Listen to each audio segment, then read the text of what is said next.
con la expresión de los medios y del Internet. Ausencia de discernimiento, discusión, análisis y extinción progresiva del debate nacional. Segundo, la candidez. Los ecuatorianos somos gente buena, es un eslogan en el que nos gusta creer y que repetimos ante los extranjeros. Pastores y prosélitos de la buena conciencia, la ley del corazón y la inocencia del alma bella, como decía Hegel, a nuestra manera.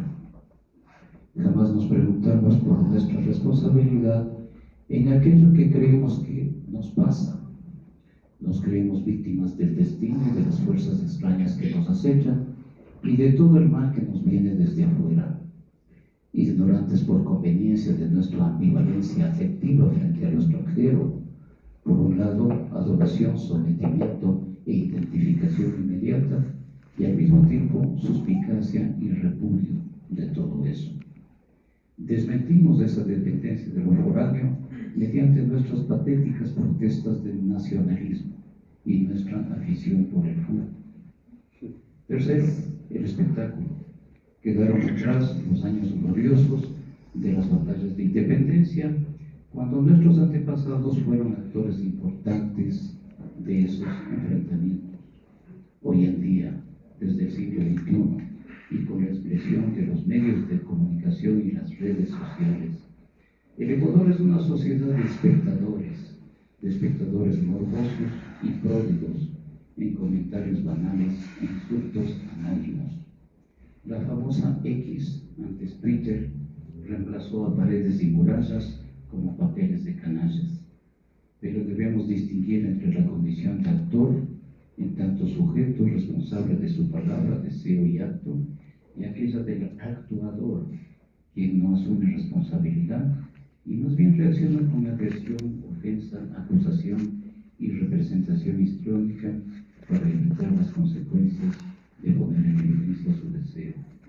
Cuarto, la infatuación, creerse algo y alguien en cuanto a esencia, dotado de cierta condición excepcional y los privilegios consecuentes. Con esa protesta del sujeto ante el guardia de seguridad que le pide sus documentos. Usted no sabe quién soy yo. Exactamente. ¿Por qué el guardia tendría que saberlo?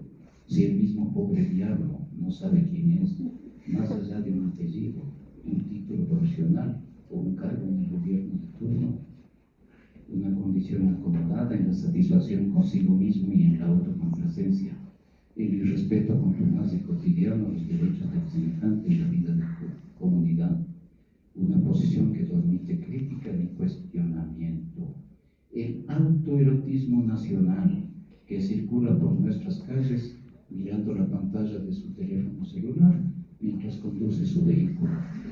El fulano de tal, exonerado de las obligaciones comunes, el narcisismo logrado a la ecuatoriana. Quinto, la contingencia. En la lógica llamada ética, la de las condiciones de la verdad, la contingencia es aquello que puede o no ocurrir y se opone diametralmente y de modo excluyente al orden de lo necesario, que es aquello que debe ocurrir como una condición para que algo sea posible.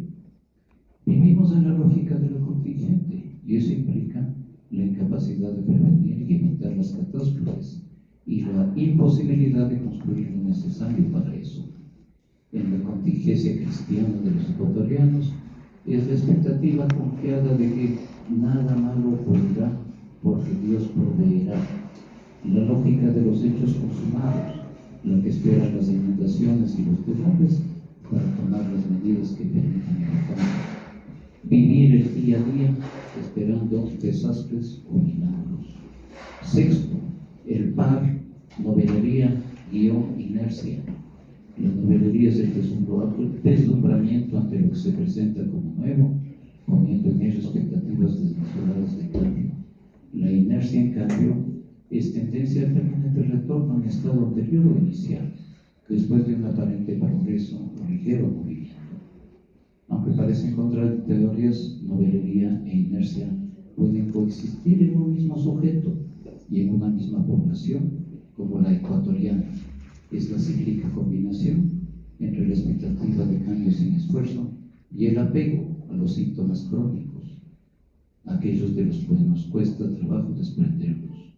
Todo eso hace de la sociedad ecuatoriana una organización profundamente conservadora que carece de los arrestos necesarios para producir verdaderas transformaciones, a despecho de cualquier ideología supuestamente liberal o revolucionaria.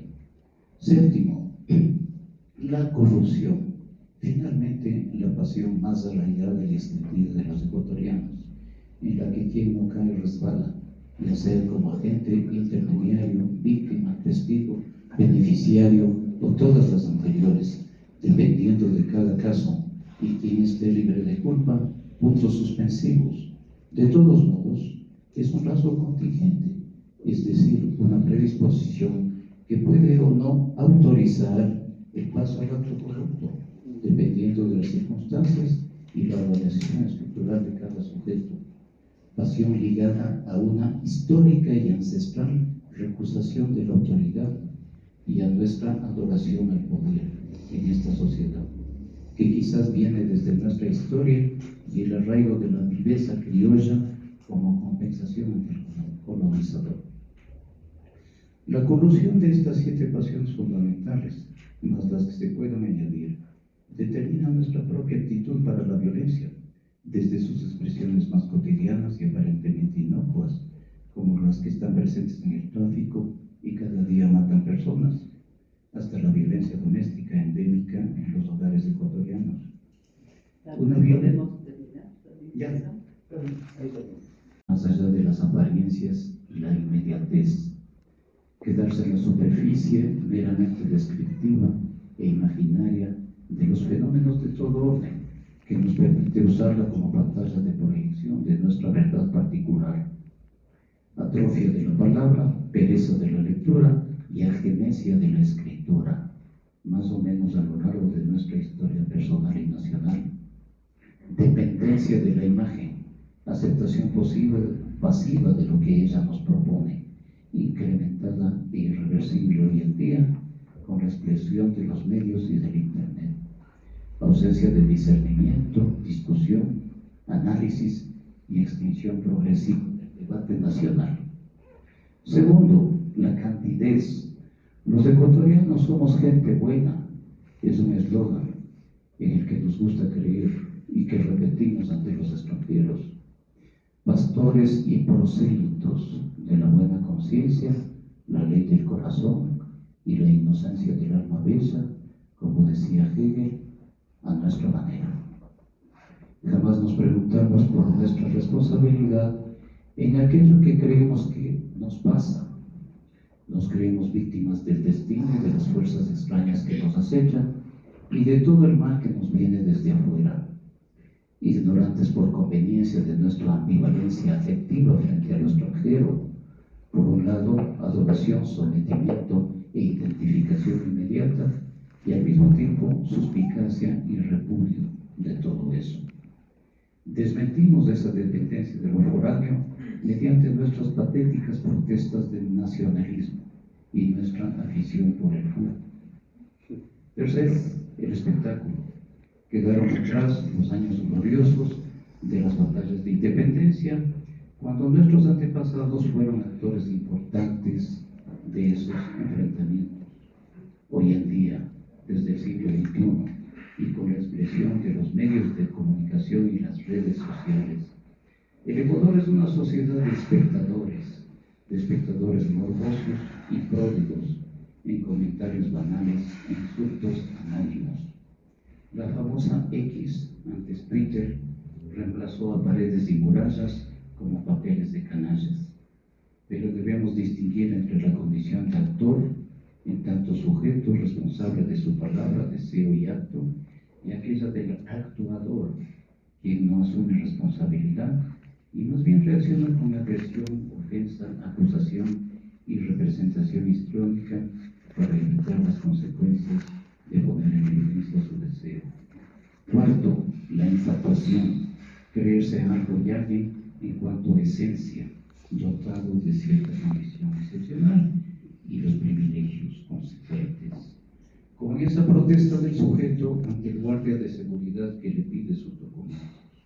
Usted no sabe quién soy yo. Exactamente. ¿Por qué el guardia tendría que saberlo?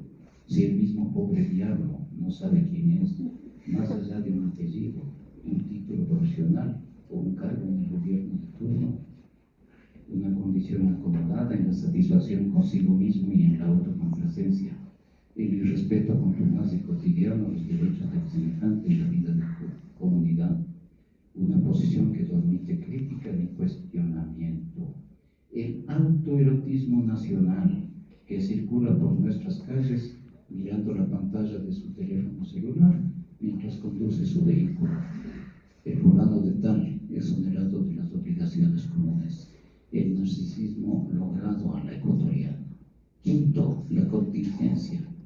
En la lógica llamada ética, la de las condiciones de la verdad, la contingencia es aquello que puede o no ocurrir y se opone diametralmente y de modo excluyente al orden de lo necesario, que es aquello que debe ocurrir como una condición para que algo sea posible.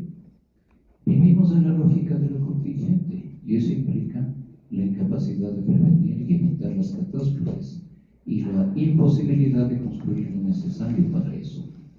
En la contingencia cristiana de los ecuatorianos es la expectativa confiada de que nada malo ocurrirá porque Dios proveerá. La lógica de los hechos consumados, la que espera las inundaciones y los derrumbes para tomar las medidas que permitan el cambio. Vivir el día a día esperando desastres o milagros. Sexto, el par, novelería, guión, inercia.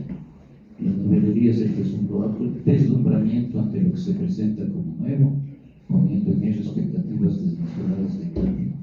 La inercia, en cambio, es tendencia al permanente retorno a un estado anterior o inicial, que después de un aparente progreso o ligero movimiento. Aunque parecen contradictorias, novelería e inercia pueden coexistir en un mismo sujeto y en una misma población, como la ecuatoriana. Es la cíclica combinación entre la expectativa de cambio sin esfuerzo y el apego a los síntomas crónicos, aquellos de los que nos cuesta trabajo desprendernos.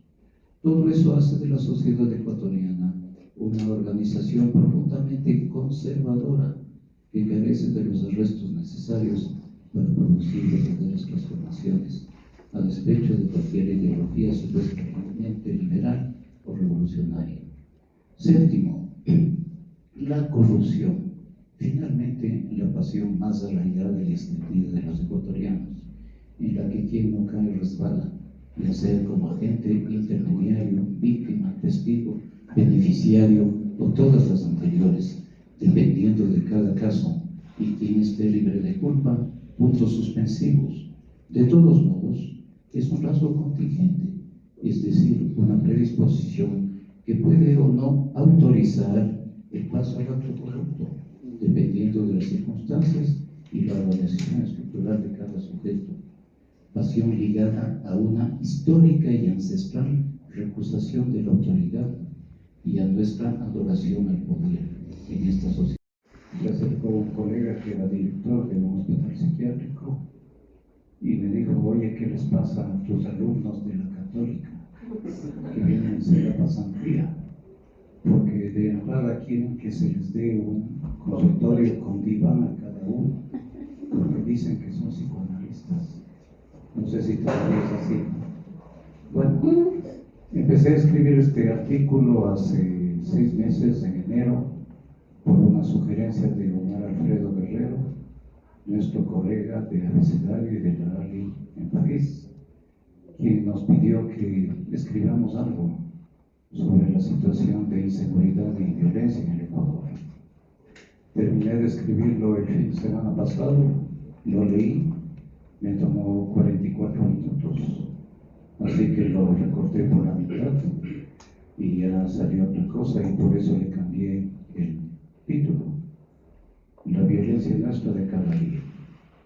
Este no es un texto de psicoanálisis, es un texto de opinión, más o menos como los que yo escribía en un periódico. Tiene un epígrafe, y lo voy a leer. Un epígrafe en recuerdo de personas muy queridas para mí. En recuerdo de María Isabel y Javier, donde ellos están ahora, gozando de su amor y a salvo de la violencia. El martes 9 de enero de este año cayó un viejo mito ecuatoriano, el de que somos la isla de paz en medio de un continente turbulento, cuando ese grupo de jóvenes terroristas armados, enmascarados e incautos irrumpió en el canal de televisión guayaquileño. La imagen se difundió inmediatamente por el mundo, conminándonos a asumir lo que siempre desmentimos, que desde nuestro origen fuimos una sociedad receptiva para la violencia. El episodio determinó que el presidente decretara estado de excepción por conflicto armado interno, con todas las consecuencias que ello implica en un país que no ha tenido muchas guerras en su historia, pero que se ha mal acostumbrado progresivamente a la violencia cotidiana, explícita y solapada, creciente e imparable, física y verbal, casual y letal, entre todos sus habitantes. Es la violencia ordinaria que hoy nos rodea y en la que participamos de manera deliberada o involuntaria como víctimas, agentes o testigos. Aquella de la que por ser tan común los medios ya no cuentan y el Estado prefiere ignorar. La violencia que nos toca cuando nos pega, golpea al vecino o mata a nuestro hermano. En estas circunstancias nos preguntamos, ¿qué nos pasó? ¿Cuándo empezó todo esto? O también, ¿en qué momento se jodió el Ecuador? Parafraseando a Zabalita, el personaje de Mario Vargas Llosa, al comienzo de su novela fundamental, Conversación en la Catedral. Aunque acá no hemos vivido algo semejante a lo que padeció el Perú hace 70 años, y al margen de la inculpación que cada uno dirija a tal o cual expresidente, de acuerdo a sus odios y a sus amores, quizás podamos coincidir en el hecho de que la mayor parte de la violencia cotidiana y letal que hoy vivimos se debe a la infiltración progresiva del narcotráfico internacional en casi todas las instancias de nuestro Estado y de nuestra sociedad desde el comienzo del siglo XXI. Una coincidencia que nos obliga a preguntarnos si los ecuatorianos tenemos alguna responsabilidad en esto. Pienso que el narcotráfico mundial no lo habría conseguido sin alguna colaboración activa o inadvertida de los habitantes de este país, del Estado ecuatoriano y de sus instituciones.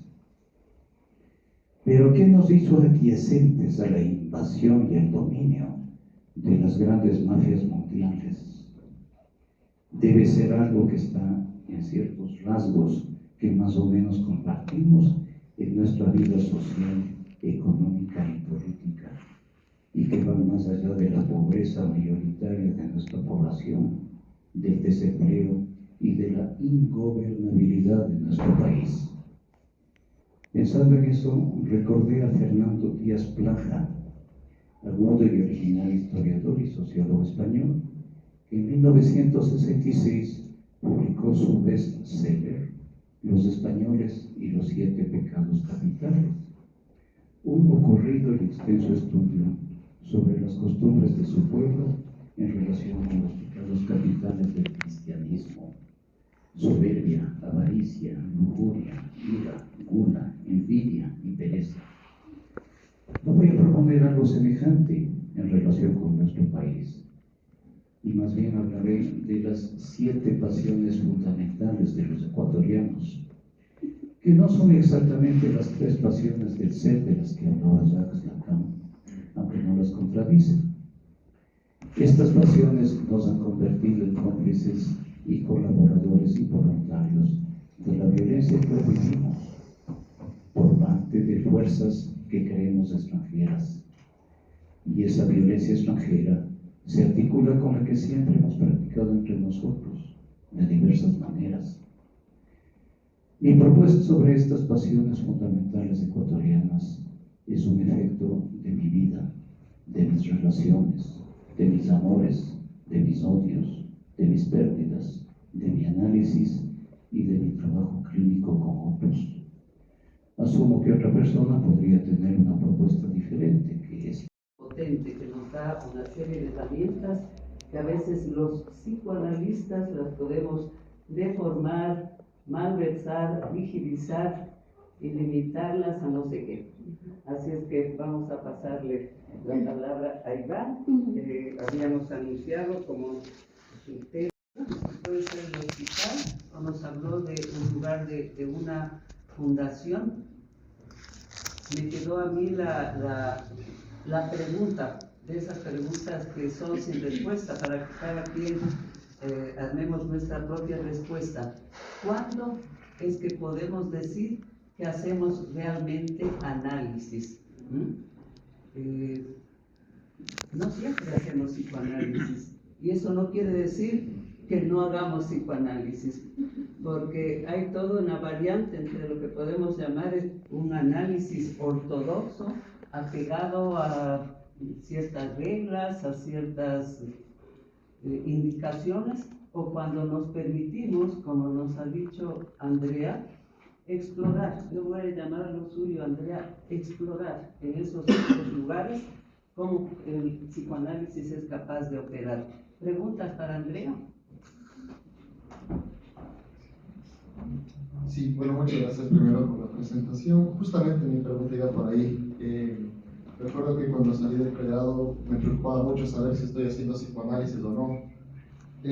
No sé si ahora esa pregunta importa tanto, o bueno, por lo menos a mí no sé si me importa tanto preguntarme si hago psicoanálisis o no. A partir de esto, y quisiera saber tu parecer, es que si trabajamos desde la hipótesis del inconsciente, en un trabajo ya sea comunitario, en un trabajo grupal, en un trabajo también personal, asumo yo que estamos dentro de eso desde el psicoanálisis, porque de igual forma no podemos asegurar, como decía Marlene, si estamos en un espacio personal, dentro del futuro que hacemos psicoanálisis. Entonces me parece que es importante para mí salirse de esto de ¿estoy haciendo psicoanálisis y trabajo grupalmente o no estoy haciendo? ¿Será que, lo que me pasa a mí, ¿no? ¿Será que me van a decir que no hago psicoanálisis porque estoy trabajando con 4, 5, 6 personas? ¿Pero quién le va a decir? Justamente esa es la cuestión. Y yo compartía con compañeros míos que teníamos la misma impresión cuando trabajábamos de manera grupal, por ejemplo. Y por eso me pareció interesante traer a Emilio Salao y Verónica Egas, que tienen el dispositivo, que me parece que a partir de esos conceptos psicoanalíticos se puede trabajar desde los espacios grupales o comunitarios. Gracias. A ver, aquí tienen. Sí, gracias por la pregunta. Yo creo que eso es algo que compartimos cuando nos graduamos de la facultad, cuando vamos a una institución y nos dicen, hagan un taller para este tema, y uno dice, ay, pero uno viene del psicoanálisis y no hay talleres y no hay metodología. Entonces, justamente como lo que se busca no es una posición de, no, con el psicoanálisis no hay cómo trabajar con más de una persona, sino más bien no es equiparar tampoco a decir que de forma grupal es equivalente a un análisis o a una psicoterapia, pero sí pensar que estos conceptos psicoanalíticos, por ejemplo, en grupo también pueden tener efectos. Es que justo iba a leer las conclusiones. Entonces, uno de los efectos que yo pude ver después de sostener este espacio durante 8 meses con estos participantes, con este tema particular, era interesante observar cómo llegan los participantes en un estado de perplejidad con relación a su maternidad y a su adolescencia, y que con el paso de las sesiones de las que pude, en donde se da valor a la palabra y experiencia propia, eso va cambiando y movilizando. Entonces, ahí donde habían algún tipo de certezas, o justamente no hay palabras, o hay situaciones de angustia desbordantes, va disminuyendo. Entonces, es una apuesta a que el psicoanálisis tal vez también puede dialogar con las instituciones y con los trabajos grupales, intervenciones comunitarias, porque cuando nosotros salimos graduados de la facultad, vamos a hacer ese tipo de trabajos, ¿no? De talleres, de trabajos con comunidad, de trabajos comunitarios, y entonces la intención no es cerrar el diálogo, sino más bien aperturarlo y poner en juego, por ejemplo, la cuestión transferencial en el grupo también, que es interesante porque brevemente les cuento que para el Día de la Madre, algo muy lindo que yo vi en esta experiencia fue la organización que tuvieron las participantes por elaborar una pamba mesa. Entonces, es una posibilidad de que puedan dar algo que no tienen, y eso es amor. Pero sí, o sea, como ponen algo de ellas también ahí. Gracias, Andrea. Si podemos sintetizar en esto que justamente entre la pregunta y Andrea, a veces no necesitamos ni tener un consultorio para hacer una intervención que produzca palabras, que produzca algún efecto. No se diga, en lo que ha dicho Andrea, hacerse un lugar en una institución y producir algo. Hay psicoanálisis allí. ¿Hay alguna pregunta? Es que se abre la posibilidad de concebirlo con la particularidad que lo caracteriza. En este sentido, al ubicar la demanda dentro de una institución, la apuesta del trabajo desde el psicoanálisis va desde otro lugar, buscando un diálogo. Entonces, una parte del discurso de esta institución es abordar sobre el vínculo, pero se atiende al sujeto del adolescente, en el que se apunta al trabajo de asumir la nominación de madre, que les ubicó en otro lugar de la filiación, ya no como hijas, sino como madres. Y esto puede ser inesperado, puede llegar con sorpresa, alegría, susto o incluso dejar sin palabras. Y es justamente aquí en donde surge la importancia de generar estos espacios en los que lo que importa es la circulación de la palabra y en los que el valor otorga a la experiencia particular y subjetiva. Lo enriquecedor de partir desde el psicoanálisis es que no es un conversatorio libre, sino que hay una conducción por parte de quien facilita el espacio. Se va encontrando una dirección hacia donde se quiere llevar las reflexiones, en donde se anuda y encamina más allá de lo que la institución ha pedido.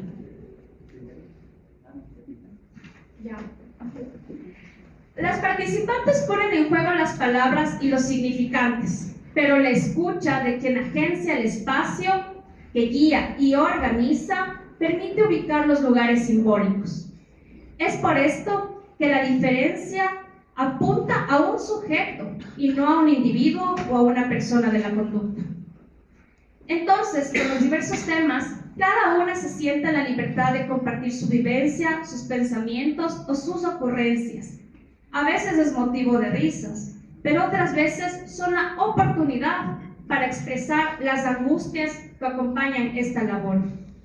Y de esta forma queda tendido sobre la mesa las situaciones que, aunque las situaciones son similares, la experiencia es particular. Tenemos ahí, Andrea, o simplemente de las reuniones.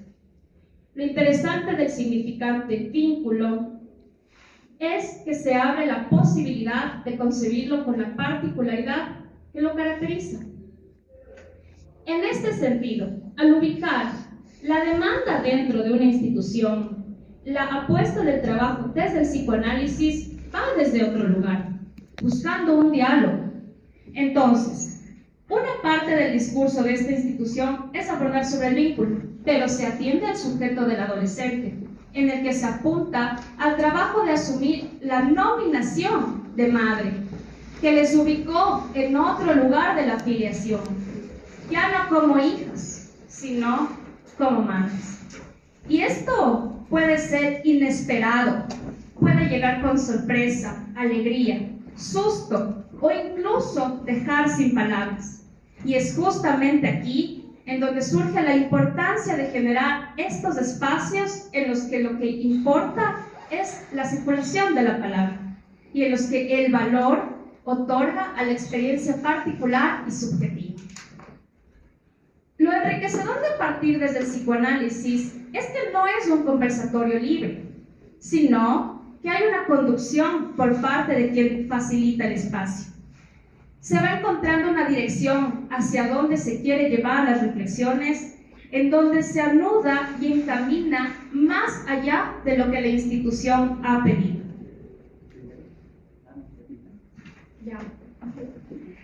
Las participantes ponen en juego las palabras y los significantes, pero la escucha de quien agencia el espacio, que guía y organiza, permite ubicar los lugares simbólicos.